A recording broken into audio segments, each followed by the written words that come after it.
पूर्व भगवतीदेखि उत्तर नौमुलेबाट दक्षिण गुराँसदेखि पश्चिम आठविसेबाट यो कार्यक्रममा उपस्थित हुन आउनुभएका आमाबुवा, दिदीबहिनी, दाजुभाइ, पत्रकार मित्रहरू सबैलाई म नेपाली कांग्रेसको तर्फबाट हार्दिक अभिवादन गर्न चाहन्छु। जय नेपाल, नमस्कार। आज मुलुकमा भिन्न परिस्थिति निर्माण भएको छ। मलाई लाग्छ यहाँहरू कसैले पनि यो देशमा यति छिटो यस्तो खालको समस्या उत्पन्न हुन्छ भन्ने सम्झिनु भएको थिएन। संविधान जारी भइसकेपछि, निर्वाचन सम्पन्न भइसकेपछि, निर्वाचनमा एउटा पार्टीले झन्डै 2/3 नजिकको समर्थन प्राप्त गरिसकेपछि, 7वटा प्रदेश मध्येमा 6वटा प्रदेशमा एउटै पार्टीले जितिसकेपछि, 753वटा पालिकाहरू मध्येमा 2/3 भन्दा बढी पालिकाहरूमा एउटै पार्टीले जितिसकेपछि अब देशमा स्थिरता आउँछ। दैलेखमा आएर रेल ल्याउँछु भन्ने व्यक्ति प्रधानमन्त्री भएपछि घर घरमा ग्यासको पाइप जोडिदिन्छु, हावाबाट बिजुली निकालिदिन्छु, यो मुलुकमा गरिबीको अन्त्य गरिदिन्छु, देशभित्रका बेरोजगारलाई मात्र होइन रोजगारीका निम्ति विदेश गएकाहरू सबैलाई फर्काएर रोजगारी दिन्छु भन्ने व्यक्ति देशको प्रधानमन्त्री भएपछि अब हाम्रा दुःखका दिनहरू गए। अब यो मुलुकमा स्थिरता आउँछ, मुलुकले समृद्धिको बाटो पहिलाउँछ। अब हामी फरक बाटोमा जान्छौँ र मुलुक आर्थिक विकासमा अघि बढ्छ भन्ने हामी सबैले सोचेका थियौँ। तर नेकपाको सरकार बनेको 3 वर्ष पुग्दा नपुग्दै व्यवस्थामाथि नै ठुलो सङ्कट आउने परिस्थिति उत्पन्न भयो। नेकपाको सरकार बनेको 3 वर्षको यो अवधिमा नेपाली जनताको पक्षमा सरकारले कुनै पनि काम गर्न सकेन। एकदमै ठुलो निराशा फैलिएर गयो। हामीले जे हुन्छ भनेर भन्ठानेका थियौँ त्यो भएन, त्यसको विपरीत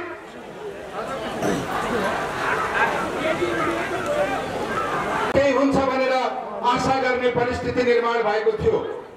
तर नेकपाको सरकारले त्यो आशालाई निराशामा परिणत गर्यो। हामीले मुलुकमा विकास र समृद्धिको नयाँ बाटो कोरिन्छ, हाम्रा दुःखका दिन गए। अब नेपाल आर्थिक विकासमा अगाडि बढ्छ भन्ने जुन सोचेका थियौँ त्यो काम हुन सकेन।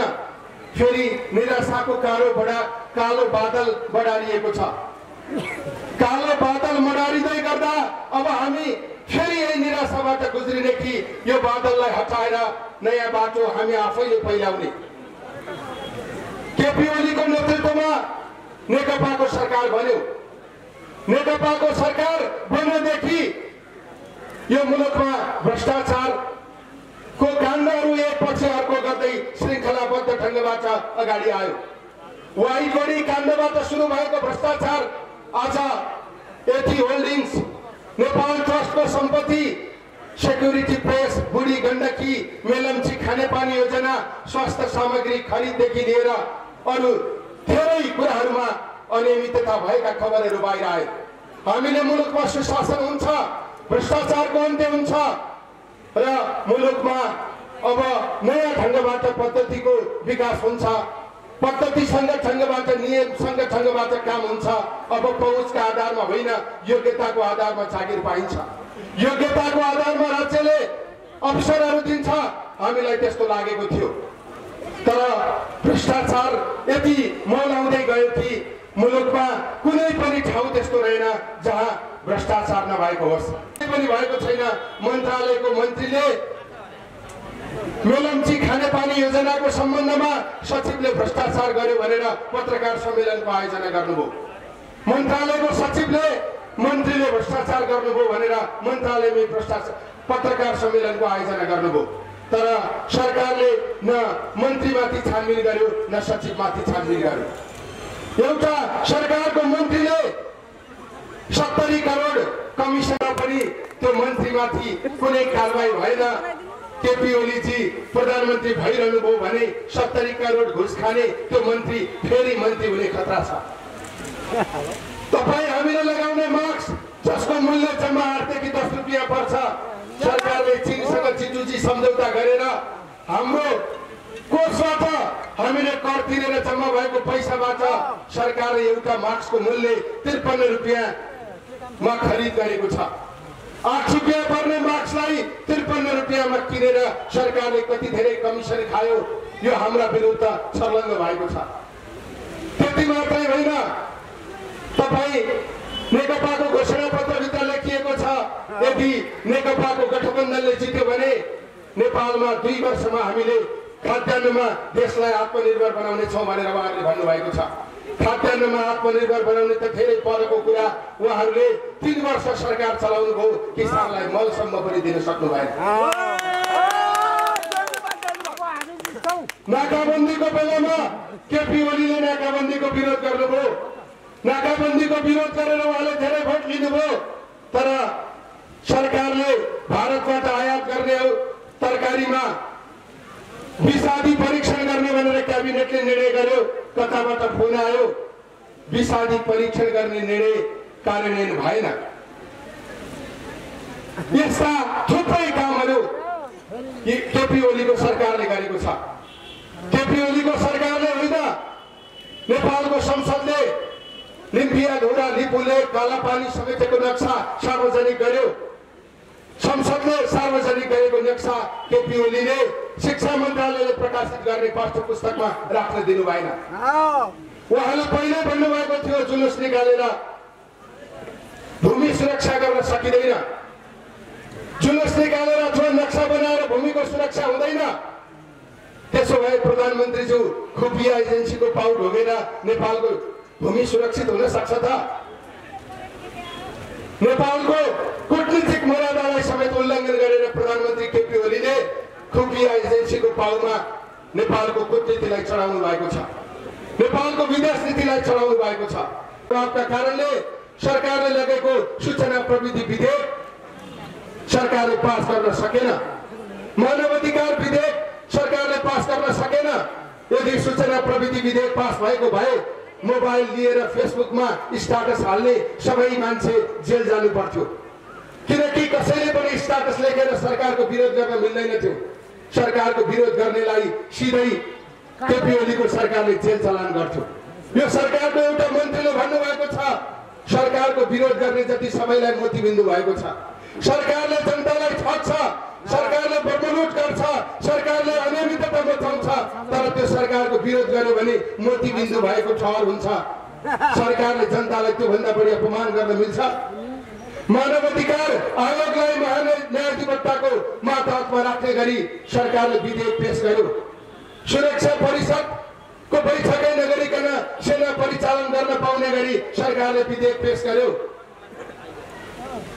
यस्ता धेरै लोकतान्त्रिक मान्यतामाथि प्रहार हुने गरी सरकारले विधेयक पेश गर्यो, तर नेपाली कांग्रेसका कारणले त्यो कुनै पनि विधेयक पास भएन। नेपालको संविधानले सकेसम्म राजनीतिक स्थिरता कायम हुने गरी व्यवस्था गरेको छ, तर प्रधानमन्त्रीले पहिलोचोटि अध्यादेश ल्याउँदा कुनै पनि राजनीतिक दल फुटाउनका निम्ति अहिलेको संविधानमा केन्द्रीय समिति र संसदीय दलको 40% हुने व्यवस्था गरिएको छ। प्रधानमन्त्रीले केन्द्रीय समिति वा संसदीय दलको 40% भए हुने भनेर पार्टी फुटाउन सहज हुने व्यवस्था ल्याउन खोज्नुभयो। संवैधानिक परिषदमा विपक्षी दलको नेता हुने व्यवस्था अनिवार्य गरिएको छ, तर प्रधानमन्त्रीले अध्यादेश ल्याएर विपक्षी दलको नेता नभए पनि संवैधानिक अङ्गमा नियुक्ति गर्न पाउने व्यवस्था उहाँले पहिले गर्नुभयो। त्यो अध्यादेश व्यापक विरोध भएपछि त्यो अगाडि बढ्न सकेन, तर प्रचण्डजी र माधव नेपालजीले नेपालको संविधानको बर्खिलाफमा अध्यादेश ल्याउने केपी ओलीलाई प्रधानमन्त्रीको कुर्सीबाट निकाल्नु भएन। अध्यादेश फिर्ता गरेपछि नेकपाले केपी ओलीलाई प्रधानमन्त्रीकै रूपमा यथावत राखिरह्यो। केपी ओलीजी प्रधानमन्त्री भइरहनु भयो। अन्तिममा नेकपाको झगडापछि प्रधानमन्त्रीले संसदमा 2/3 हाराहारीको संख्या नेकपाको थियो। नेकपाको अध्यक्ष केपी ओली पनि हुनुहुन्छ। केपी ओलीजी आफू अध्यक्ष भएको पार्टीको 2/3 संख्या संसदमा हुँदाहुँदै उहाँकै हातबाट संसदको विघटन भयो। संसदको विघटन 2/3 समर्थन प्राप्त गरेको प्रधानमन्त्रीले गर्नुभयो। प्रधानमन्त्रीले अहिले भन्नुभएको छ मसँग संसदमा 64% थियो। प्रधानमन्त्रीज्यू 64% समर्थन भएको बहुमत भएको प्रधानमन्त्रीले संसद किन विघटन गर्नुभयो? नेपालको संविधानमा बहुमत भएको व्यक्तिले संसद विघटन गर्न पाउँछ भनेर कहाँ लेखेको छ? चुनावमा गइन्छ, चुनाव लडिन्छ केका लागि? बहुमत ल्याउनका लागि। केपी ओलीजीसँग पहिल्यै बहुमत थियो भने उहाँले संसद विघटन गरेर चुनावको घोषणा किन गर्नुभयो? बहुमत भएको प्रधानमन्त्रीले संसद विघटन गर्ने व्यवस्था नेपालको संविधानमा छैन। केपी ओलीजीले संसद जसरी विघटन गर्नुभयो त्यसरी विघटन गर्ने व्यवस्था नेपालको संविधानमा छैन। धेरै विद्वान साथीहरू यहाँ उपस्थित हुनुहुन्छ। संविधानको धारा 76 को उपधारा 7 मा यदि संसदले सरकार दिन सकेन भने संसद विघटन गर्ने व्यवस्था गरिएको छ। 7 सम्म पुग्नका लागि 1 2 3 4 5 6 मा कायम रहेको व्यवस्थालाई प्रयोग गर्ने कोसिस गर्नुपर्छ कि पर्दैन? गर्भधारण हुने बित्तिकै बच्चा जन्मिन्छ? जन्मिँदैन। बच्चा जन्मिनका निम्ति 7 देखि 9 महिनाको अवधि लाग्छ। त्यसै धारा 76 को 1 देखि 6 नम्बरसम्म नपुगिकन अथवा 1 देखि 6 नम्बरसम्मको व्यवस्थालाई प्रयोग नगरिकन एकैचोटि 7औं नम्बरको व्यवस्थालाई कसरी प्रयोग गरियो? नेपालको संविधानमा 308 वटा धारा छ। त्यो 308 वटा धारामा कहीँ पनि यसरी संसद विघटन गर्ने व्यवस्था गरिएको छैन। संसद विघटनको कुरा पूर्णतया असंवैधानिक छ। असंवैधानिक काम गर्ने अधिकार न नेपालको प्रधानमन्त्रीलाई छ न नेपालको राष्ट्रपतिलाई छ। हिजो राजाहरूले संविधानको मातहतमा बसेनन्। संविधानलाई उनीहरूले बारम्बार कुल्चिए, प्रहार गरे भनेर हामीले नेपालमा सबैलाई संविधानको मातहतमा राख्नका निम्ति गणतन्त्र ल्याएका हौं। तर गणतन्त्र ल्याइसकेपछि पनि फेरि केपी ओलीजी संविधान भन्दा माथि बस्न खोज्नुभयो। विद्यादेवी भण्डारीजी संविधान भन्दा माथि बस्न खोज्नुभयो। खबरदार, यो देशमा कांग्रेस छ। कांग्रेस भएसम्म यो देशमा संविधान भन्दा माथि कोही पनि बस्न पाउँदैन। नेकपाले गल्ती गर्यो। कम्युनिस्टका साथीहरू कतै बसेर सुनिरहनु भएको छ भने म आग्रह गर्न चाहन्छु, केपी ओली जस्तो अहंकारी मान्छेलाई तपाईले प्रधानमन्त्री बनाउनु भयो। केपी ओली जस्तो लोकतन्त्र विरोधी मान्छेलाई तपाईले आफ्नो पार्टीको अध्यक्ष बनाउनु भयो, जसले गर्दा नेपालको लोकतन्त्र धाराशाही भयो। केपी ओलीजी गणतन्त्रवादी पनि हुनुहुन्थेन। केपी ओलीजी लोकतन्त्रवादी पनि हुनुहुँदो रहेनछ। गणतन्त्र नेपालमा गणतन्त्र विरोधी केपी ओलीलाई प्रधानमन्त्री बनाएपछि गणतन्त्र सुदृढ हुने कुरै भएन। मैले भन्ने गरेको छु, मकैबारीको जिम्मा बादरलाई दिएपछि जे हुन्छ, गणतन्त्र विरोधी केपी ओलीलाई गणतन्त्र नेपालको जिम्मा दिएको कारणले यो परिस्थिति उत्पन्न भएको। ओलीलाई यो देशको प्रधानमन्त्री हामीले बनाएको होइन, नेकपाले बनाएको हो। केपी ओली नेकपाको अध्यक्ष हुनुहुन्छ, नेपाली कांग्रेसको होइन। त्यसैले आज यो देश बर्बादीको स्थितिमा पुगेको छ, संवैधानिक संकटको अवस्थामा पुगेको छ। यो संवैधानिक संकटमा देशलाई पुर्याउने काम केपी ओलीले त गर्नुभयो भो, सँगसँगै माधव कुमार नेपालजी र प्रचण्डजीले पनि गर्नुभएको छ। यो कुराको जिम्मा नेकपाले लिनुपर्छ। जनताले यति ठुलो समर्थन दिएर पनि देश चलाउन नसक्ने नालायकहरू, जनताको यति विघ्न विश्वास प्राप्त गर्दा पनि देशमा केही गर्न नसक्नेहरूले राजनीतिबाट सन्यास लिए हुन्छ। तपाईलाई नेपाली जनताका बीचमा राजनीति गर्ने अधिकार छैन। केपी ओलीजी तपाईले 3 वर्ष सरकार चलाउनु भयो। तपाईले निर्वाचन भन्दा पहिले र निर्वाचन जितेर प्रधानमन्त्री भइसकेपछि भन्नुभएको होइन म रेल ल्याइदिन्छु भनेर। तपाईलाई रेल ल्याउन कसले रोक्यो? अघि हाम्रो सांसद हिमबहादुर दाइले भन्नुभएको जस्तै मैले त कुस्मामा गएर मुक्तिनाथ जाने रेल ल्याइदिन्छु भन्नुभएको भन्ने सुनेको थिएँ। यहाँ दैलेखमा आएर पनि रेल ल्याइदिन्छु भन्नुभएको रहेछ। तपाईलाई दैलेखबाट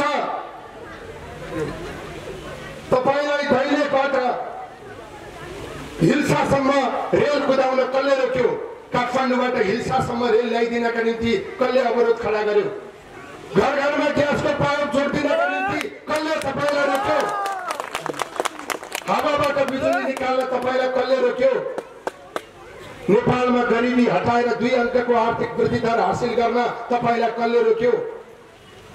केपी ओलीजी काठमाडौँमा बस्नुहुन्छ, बालुवाटारमा बस्नुहुन्छ, एउटा कोठाबाट अर्को कोठामा जाँदा चप्पल फेर्नुहुन्छ। एकदम हरेक घण्टामा उहाँले मास्क फेर्नुहुन्छ। उहाँले हरेक घण्टामा मास्क फेरेर नयाँ लाउनुहुन्छ। उहाँलाई उपचार गर्न केही समस्या छैन। एउटा किडनी फेल भयो फेरि अर्को हाल्नुभयो, यो फेल भयो भने फेरि अर्को हाल्नुहुन्छ। उहाँलाई शरीरका अङ्गहरू फेर्नलाई कुनै समस्या छैन। तर सम्माननीय प्रधानमन्त्रीज्यू, तपाईले जुन सुख सुविधा उपयोग गर्नुभएको छ, राम्रो गर्नुभयो। दैलेखको दुल्लुमा बस्ने जनताले त्यो सुविधा प्राप्त गरेको छैन। कोरोना लागेर फोक्सोमा कोरोनाले असर गरेर निमोनिया भएर थुप्रै नेपालीहरू मरिसके। उनीहरूले यो देशमा कहीँ पनि निःशुल्क उपचार प्राप्त गरेनन्। घण्टाको एउटा होइन, नेपाली जनताले कोरोना सुविधा भएदेखि आजसम्म जम्मा एउटा मास्क पनि पाएका छैनन्। प्रधानमन्त्रीको कुर्सीमा बसेर तपाईले सबैलाई आफू जस्तै सुकिलो देख्नु भएको छ। तपाईले सबैले घण्टै बिच मास्क फेरेका छन् भन्ने तपाईलाई लागेको छ। सबैले एउटा कोठाबाट अर्को कोठामा जाँदा चप्पल फेरेका छन् भन्ने तपाईलाई लागेको छ। सबैजना बालुवाटारबाट सिधै हेलिकप्टर चढेर देशको जुनसुकै भागमा पनि पुग्न सक्छन् भन्ने लागेको छ भने त्यो तपाईको भ्रम हो। तपाईले यो देशमा गरिब कोही छैन भन्नुभयो। तपाई नेपाल चिनेको नेता होइन। यो देशमा लुगा नलगाएर नाङ्गै कोही छैन भन्नुभयो। तपाई नेपाल चिनेको नेता होइन। यो देशमा भोको कोही छैन भन्नुभयो। तपाई नेपाल चिनेको नेता होइन। प्रधानमन्त्रीज्यू, तपाई कम्युनिस्ट पार्टीको नेता हुनुहुन्छ।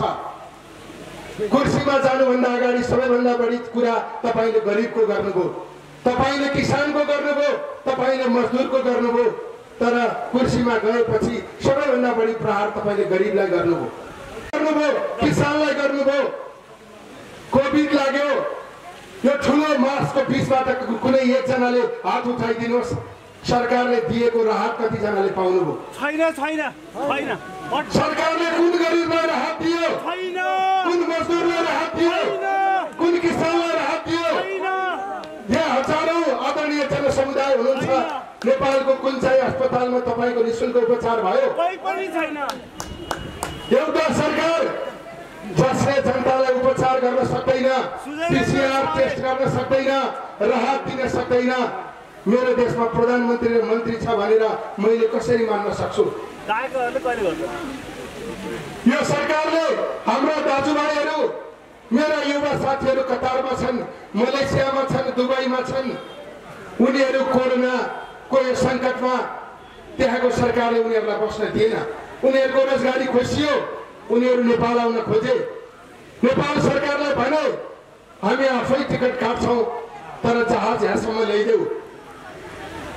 सरकारले धेरै पछि जहाज लग्यो।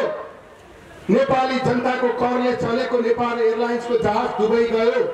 अरू बेलामा दुबईबाट काठमाडौँ आउन जम्मा 40,000 रुपियाँ लाग्थ्यो। सरकारले लगेको जहाज चढ्न यो कोरोनाको बेलामा 1,20,000 रुपियाँ लाग्यो। 40,000 मा टिकट आउने, 40,000 मा चढ्न सकिने जहाज सरकारले नै 1,20,000 मा चढायो। 40,000 को टिकटलाई 1,20,000 मा बेच्यो। अब यो सरकार हो कि दलाल हो? यो सरकार हो कि व्यापारी हो? जसले सरकारी ध्वजावाहक प्रयोग गरेर टिकटको 3 गुणा मूल्य लगाउँछ, त्यो सरकार हुन सक्छ? कदापि नै, कहिल्यै नै। भारतबाट थुप्रै नेपालीहरू नेपाल आउन खोजे।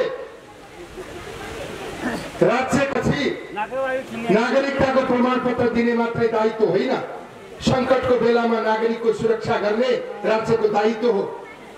भारतमा रहेका नेपाली नेपाल आउन चाहन्थे।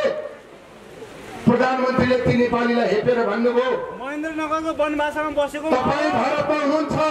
मैले भारतको प्रधानमन्त्री मोदीजीलाई भनिदिएको छु, 100% कार्यक्रम तपाईलाई त्यही बसोबासको व्यवस्था हुन्छ, त्यही PCR टेस्ट हुन्छ, नेपाल नआउनु होला भनेर उहाँले भन्नुभयो। उहाँले नेपाली जहाँ भए पनि म नेपाल ल्याउँछु, नआत्तिनुहोस्। यो कोरोनाको कराह छ, अनुशासित भएर सिमानामा केही समय होल्ड भएर बस्नुहोस्। तपाईको PCR परीक्षण हुन्छ, तपाईको अवस्था अनुसार तपाईलाई कि क्वारेन्टाइनमा लगिन्छ कि तपाईको घर पठाइन्छ भनेर भरिदिएको भए राज्यलाई नसोधिकन बोर्डरबाट सिधै कोही पनि घर जाँदैन थियो। सरकारलाई सोध्यो भने घर जान नपाइने रहेछ भन्ने बुझे भारतबाट आउने नेपालीहरूले। त्यो बुझाइ भइसकेपछि उनीहरू सिधै घर गए, जसले गर्दा कोरोना यो ढङ्गबाट फैलियो। त्यसैले कोरोनाको यो परिस्थिति हुनुमा सरकार सबभन्दा बढी दोषी छ। केपी ओलीको छुचो व्यवहार सबभन्दा बढी दोषी छ। सरकारले कोरोना नियन्त्रण गर्ला भन्नुको साँचो सरकारकै कारणले कोरोना फैलिने स्थिति भयो। आज प्रधानमन्त्रीजीले राज्यको लाखौं करोडौं रुपियाँ खर्च गरेर रेट्रोफिटिङ गरिएको सिंहदरबारको सजी सजाउ अफिसमा गएर 3 वर्षमा नेकपाको सरकारले गरेका उपलब्धिहरू सुनाइरहनु भएको छ।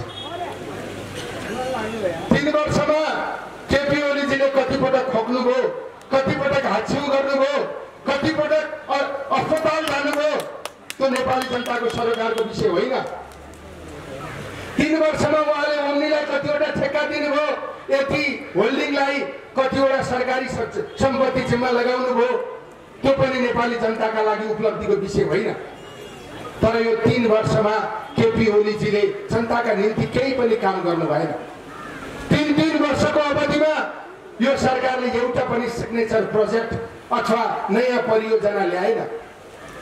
तपाईले सुन्नु भएको मध्य पहाडी राजमार्ग यो सरकारले बनाएको होइन। भैरवाको अन्तर्राष्ट्रिय विमानस्थल यो सरकारले बनाएको होइन। पोखराको अन्तर्राष्ट्रिय विमानस्थल यो सरकारले बनाएको होइन। काठमाडौँको मेलम्ची खानेपानी योजना यो सरकारले बनाएको होइन। पहिले सुरु भएका योजनाहरू निरन्तर चलिरहेका थिए। यो सरकार आएपछि काम एकदमै ढिलो भयो। यो सरकार आउँदा मेलम्चीको काम जम्मा 10% मात्रै बाँकी थियो। 3 वर्षसम्म त्यो 10% काम पनि पुरा भएन। मध्य पहाडी राजमार्गको काम धमाधम भइरहेको थियो। पुरानो गतिलाई पछाएर अहिले मध्य पहाडी राजमार्गको काम भइरहेको छैन। कुनै पनि नयाँ परियोजना यो सरकारले सुरु गरेको छैन। प्रधानमन्त्रीले जति कुरा भन्नुभएको छ त्यो सबै पहिल्यै सुरु भएर पहिल्यै ठेक्का लागेको परियोजनाहरू हो। प्रधानमन्त्रीजीले रेल ल्याउनु भएको भए हामी उहाँलाई सल्युट गर्थ्यौँ। प्रशान्त महासागरमा, हिन्द महासागरमा नेपालको झण्डा फरफराएर पानी जहाज कुदेको भए हामी उहाँलाई सल्युट गर्थ्यौँ। घर घरमा ग्यासको पाइप जोडेर दिदी बहिनीहरूलाई आगोको धुवामा बस्नु नपर्ने स्थिति निर्माण गरेको भए हामी उहाँलाई सल्युट गर्थ्यौँ। सबै बालबालिका स्कुल जान पाएको भए, गुणस्तरीय शिक्षा प्राप्त गर्न पाएको भए हामी उहाँलाई सल्युट गर्थ्यौँ। मुटुमा पाल परेर उपचार गर्न नसकेर पीडामा छटपटाइरहेको किशोरी अथवा किशोरले निःशुल्क उपचार प्राप्त गर्न सकेको भए हामी केपी ओलीजीलाई सल्युट गर्थ्यौँ। तर केपी ओलीजी आज गुणस्तरीय शिक्षा कसले प्राप्त गरेको छ? आज गुणस्तरीय स्वास्थ्य सेवा कसले प्राप्त गरेको छ? आज दैनिक चट्टानहरूले घेरिएको छ। यो चट्टान फोरेर समृद्धि ल्याउन सकिन्छ। ढुङ्गाभित्र धेरै पैसा छ। चट्टान फोरेर यही भित्र समृद्धि ल्याउनका निम्ति केपी ओलीको सरकारले के योजना ल्यायो? हाम्रो शिवराज जोशीले हराउनेले के योजना प्रस्तुत गर्नुभयो? हाम्रो कृष्ण कुमार विशीलाई हराउनेले के योजना प्रदेशमा लागेर प्रस्तुत गर्नुभयो? आज नापिस्थान अमेरिकामा भएको भए के हुन्थ्यो? जमिन मुनिबाट दीप बलिरहेको छ, पानीमा तेल तैरिरहेको छ। त्यहाँभित्र के छ भनेर 3 वर्षसम्म उत्खनन गर्न नसक्ने एउटा 3 वर्षको यो अवधिमा एउटा पनि दैलेखका लागि नयाँ परियोजना ल्याउन नसक्नेले दैलेखको समृद्धि ल्याउन सक्छ? केपी ओलीजीसँग नेपाललाई समृद्ध बनाउने कुनै पनि योजना छैन। केपी ओली अथवा नेकपासँग नेपाल बनाउने कुनै पनि योजना छैन। केपी ओलीजीसँग उखान टुक्का भन्ने मात्रै क्षमता छ। यदि नेकपासँग नेपाल बनाउने योजना हुन्थ्यो भने 3 वर्षसम्म त्यो योजनाका बारेमा हामीले किन सुन्न पाएनौँ? त्यो योजना मुताबिक एउटा पनि काम किन सुरु भएन? केपी ओलीजीले अस्ति मात्रै पशुपतिमा गएर सुनको जलप लगाउने भनेर भन्नुभयो। संसद विघटन गरेर काम चलाउ प्रधानमन्त्री भएपछि अब धर्मका नाममा भोट लिन सकिन्छ कि भनेर उहाँले नाटक गर्न थाल्नु भएको छ। हामीलाई थाहा छ प्रधानमन्त्रीको शपथ लिँदै गर्दा केपी ओलीजीले ईश्वरको नाम लिन नमान्नु भएको होइन। ईश्वरको नाम लिन नमान्ने, कम्युनिस्ट भएर म धर्म मान्दिनँ भन्ने, अनि चुनाव आउने बेला भएपछि नौटङ्की गरेर पशुपतिमा जलप लगाउन हिँड्ने। केपी ओलीजी प्रधानमन्त्री हुने बित्तिकै होली वाइन पिउनु भएको होइन। नेपालमा धर्म प्रचार गर्न आएको मातालाई खुट्टामा गएर ढोक्नु भएको होइन। अनि अहिले आएर पशुपतिमा जलप लगाएपछि पाप मुक्त हुन्छ, पाप मोचन हुन्छ भनेर नक्कली नौटङ्की गर्ने, नक्कली फोटा। त्यसकारण यो विषयमा नेपाली जनता गम्भीर हुन जरुरी छ। आज यी घटनाहरू श्रृङ्खलाबद्ध ढङ्गबाट घटिरहेका छन्। हामीले संसद विघटनको विषयलाई किन असंवैधानिक भन्यौं र त्यसका विरुद्ध किन आन्दोलन गरिरहेका छौं? यदि संसद विघटन सदर भयो भने नेपालको संविधान मिचिने क्रम प्रारम्भ हुन्छ। संसद विघटन असंवैधानिक थियो र पनि त्यसलाई लागू गरियो भने त्योभन्दा पछाडि अर्को काम फेरि असंवैधानिक हुन्छ। निरन्तर रूपमा असंवैधानिक कामहरू हुन थालेपछि यो संविधान सङ्कटमा पर्छ। नेपालको संविधानको रक्षा गर्नका लागि हामीले यो आन्दोलन गरिरहेका छौं। हामीलाई थाहा छ 74 सालमा निर्वाचन भएको, 74 सालमा भएको निर्वाचनमा बनेको संसदमा नेपाली कांग्रेसको संख्या कम छ। तर हाम्रो संख्या कम भएको संसदलाई हामी किन बिउताउन चाहन्छौं? 29 साल त छ। किनकि हामी संसदमा हाम्रो गणित कति छ, चुनावमा हामीले धेरै जित्छौँला थोरै जित्छौँ, त्यो हाम्रो लागि सरकारको विषय होइन। हाम्रो लागि सरकारको विषय लोकतन्त्र हो। गणेश बहादुर खड्काले संघर्ष गरेको आफ्नो स्वतन्त्रताका लागि होइन, नेपाली जनताको स्वतन्त्रताका लागि हो। शिवराज जोशी जिन्दगीभर लडेको नेपाली जनतालाई स्वतन्त्र बनाउनका निम्ति हो। त्यसैले लोकतन्त्रको मूल्यमा हामी कसैसँग पनि सम्झौता गर्दैनौँ। चुनाव हुँदा हाम्रो धेरै सिट आउँछ होला, तर संविधान विपरीत गरिएको चुनाव हाम्रा लागि स्वीकार्य हुन सक्दैन। त्यसैले असंवैधानिक कदम नसचिएसम्म त्योभन्दा पछिल्लो स्टेप अगाडि जान सक्दैन। अदालतलाई पनि हामी आग्रह गर्न चाहन्छौँ, तपाईहरू धेरै विद्वानहरूलाई थाहा छ संविधान बन्दै गर्दा संविधान सभाभित्र कम्युनिस्टका सांसदहरूले अदालतलाई संसदको मातहतमा राख्नुपर्छ भनेर भन्ने गर्नुहुन्थ्यो। अझ माओवादीका सांसदहरूले त अदालतलाई संसदको समितिको मातहतमा राख्नुपर्छ भनेर भन्नुभएको थियो। खबरदार, शक्ति पृथकीकरणको सिद्धान्त अनुसार अदालत निष्पक्ष हुनुपर्छ, अदालत स्वतन्त्र हुनुपर्छ। स्वतन्त्र न्यायपालिका खडा गर्ने हामी कांग्रेसहरू हौ। आज हामीले खडा गरेको स्वतन्त्र न्यायपालिकाको कुर्सीमा बसेर संविधान मिच्ने अधिकार सम्माननीय न्यायाधीशहरूलाई पनि छैन, प्रधान न्यायाधीशज्यूलाई पनि छैन। माननीय न्यायाधीशज्यूहरू तपाईले फैसला गर्ने संविधानभित्र बसेर हो। अदालतका न्यायाधीश पनि संविधानभन्दा माथि हुँदैनन्।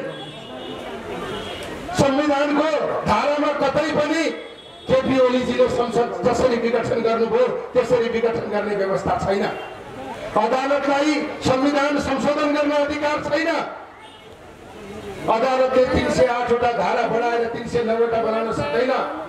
308 वटा धारामा कुनै पनि सेन्टेन्स थप्न सक्दैन, वाक्य थप्न सक्दैन, शब्द थप्न सक्दैन। 308 वटा धाराको व्याख्या गर्न मात्रै सक्छ। व्याख्या गर्दा घाम जस्तै छर्लङ्ग छ। संसद विघटन अवैधानिक हो, असंवैधानिक हो। त्यसैले असंवैधानिक निर्णय गर्ने अधिकार अदालतलाई पनि छैन। अदालतले संविधानको व्याख्या मात्रै गर्ने हो, संविधानलाई संशोधन गर्ने होइन। त्यसैले माननीय न्यायाधीशहरू हामी आग्रह गर्न चाहन्छौँ, अदालत त पञ्चायतमा पनि थियो। हिजो शाही आयोगले हाम्रो सभापतिलाई समातेको होइन, हाम्रो नेता प्रकाशमान सिंहलाई समातेको होइन। त्यही शाही आयोग जस्तै अदालत बन्छ भने हामी त्यसको अदालतलाई मान्दैनौँ। संविधान अनुसार संसद पुनर्बहाली नहुने अवस्था छैन।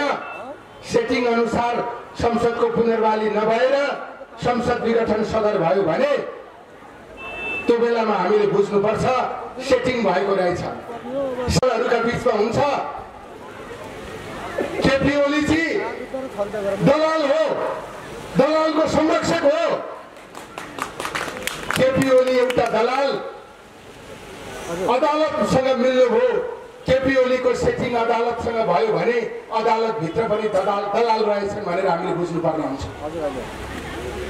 त्यसैले दलालहरूको सेटिङ जस्तो गरी असंवैधानिक निर्णय गर्न मिल्दैन। संविधान मुताबिक संविधानमा भएको व्यवस्था अनुसार मात्रै निर्णय गर्नुपर्छ। हामीले सम्मानित अदालतलाई पनि आग्रह गर्न चाहन्छौँ। हामीलाई थाहा छ वैशाखको 17 गते निर्वाचन हुँदैन। यो जनताको आँखामा छारो हाल्नका निम्ति प्रतिक्रिया नबढोस् भनेर मात्रै घोषणा गरिएको हो। केपी ओलीजी गिरिजा प्रसाद कोइराला होइन, केपी ओलीजी शेरबहादुर देउवा होइन। गिरिजा प्रसाद कोइरालाले 2064 सालमा कांग्रेसले हार्छ, चुनाव नगराउनुहोस् भनेर धेरै कांग्रेसहरूले भने। मेरो कानले सुनेको छ गिरिजा प्रसाद कोइरालाले भन्नुभयो जिन्दगीभर लोकतन्त्रका निम्ति लडे। अब मेरो मर्ने बेला भयो, म यो देशको प्रधानमन्त्री छु, मैले शान्ति प्रक्रियाको नेतृत्व गरेको छु। अब कांग्रेसले हारे पनि मैले चुनाव रोक्न सक्दिनँ। कांग्रेसले हारोस्, आवधिक निर्वाचन हुने व्यवस्था भयो भने कांग्रेसले अर्को पटक जित्छ। यो पटक कांग्रेसले हारे पनि म चुनाव गराउँछु, किनभने चुनाव भयो भने देशले जित्छ। म देशलाई जिताउन चाहन्छु भनेर उहाँले निर्वाचन गर्नुभयो। शेरबहादुर देउवा प्रधानमन्त्री हुँदा दुईटा पार्टी मिली निर्वाचन पनि नहुने अनि संसदबाट अदालतबाट संसदको पुनर्बहाली पनि नहुने। त्यसपछि यो देशमा संविधान पनि नहुने स्थिति आउँछ। नेपाल बहुजातीय देश हो, बहुधार्मिक देश हो, बहुसांस्कृतिक देश हो, बहुभाषिक देश हो। नेपाल विविधताले भरिएको देश हो। यो देश समावेशी राज्य संरचना बिना चल्न सक्दैन। हिजोको राज्य प्रणालीले आरनमा बस्नेलाई के भन्यो? कामी भन्यो। आरनमा बस्ने कामीले तपाईको घाँस काट्ने हँसिया बनाइदिएको कारणले हामीले भैँसी पालेर दुध खान पायौं।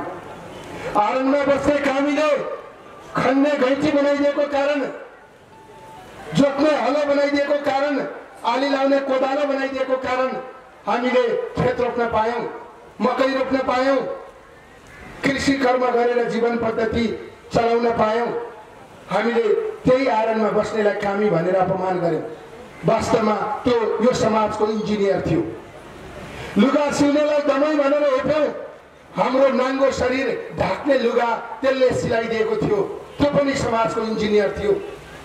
घरको छानो छाइदिएर ओत बसाउन, ओत लगाउन सिकाइदिनेलाई हामीले विभिन्न नामले अपमान गर्यौं, त्यो पनि समाजको इन्जिनियर थियो। त्यसकारण हिजोको शासन व्यवस्था सामन्ती थियो। त्यो शासन व्यवस्था भत्काएर हामीले नयाँ शासन व्यवस्था ल्याएका छौं। यो शासन व्यवस्था भत्कियो भने नेपालले कहिल्यै पनि स्थिरता प्राप्त गर्दैन।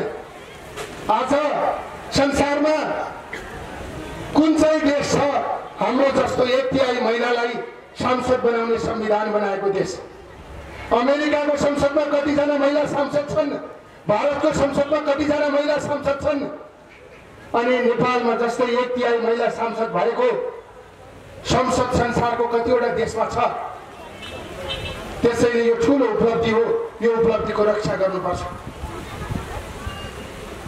यो असंवैधानिक कदम सचिएन भने यो संविधान रहन सक्दैन। नेपालको राजनीतिमा कांग्रेसले सधैँभरि समाधान दियो।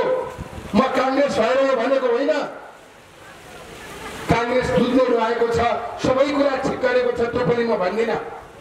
कांग्रेसले सरकारमा जाँदा कमी कमजोरी र गल्ती पनि गरेको छ, तर कांग्रेसले जघन्य अपराध कहिले गरेको छैन।